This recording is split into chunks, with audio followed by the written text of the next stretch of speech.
সেই সময়টুকু উপভোগ করবার জন্য। হ্যাঁ, আর যে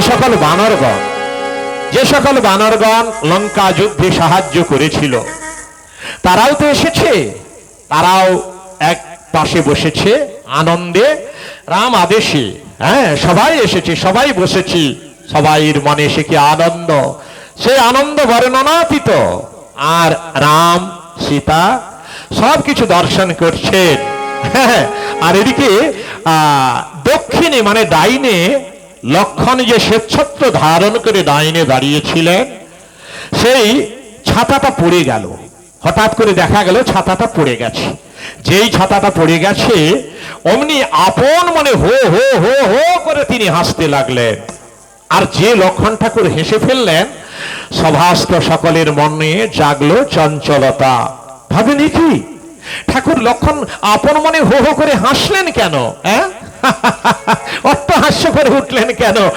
কার কি ছিদ্র অন্বেষণ করেছেন উনি? কার কি অপরাধ উনি লক্ষ্য করেছেন যার জন্য উনি আপন মনে হো হো করে হেসে উঠলেন? সকলের মনে জাগলো চঞ্চলতা। রামচন্দ্র স্থির থাকতে পারলেন না।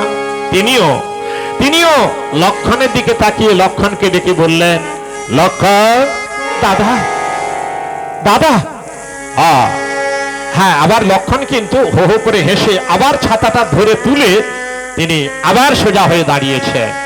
আর রামচন্দ্র জিজ্ঞাসা করছেন তখন, হ্যাঁ রে লক্ষণ, আচ্ছা তুমি ঠিক আনন্দে দাঁড়িয়েছিলে, এই নীরবতা রাজসভা, তুমি কার এমন ছিদ্র অন্বেষণে লক্ষ্য করেছো?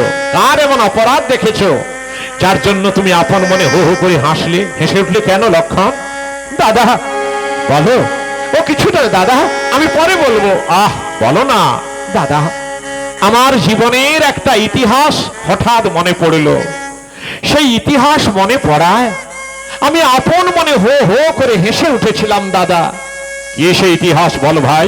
না দাদা, আজকে এই আনন্দের দিনে আনন্দের সময় আমি বলবো না দাদা, পরে সময় হলে নিশ্চয়ই তোমাকে বলবো। এই আনন্দের দিনে আনন্দের সময় সেই দুঃখের কথা বলা যাবে না দাদা।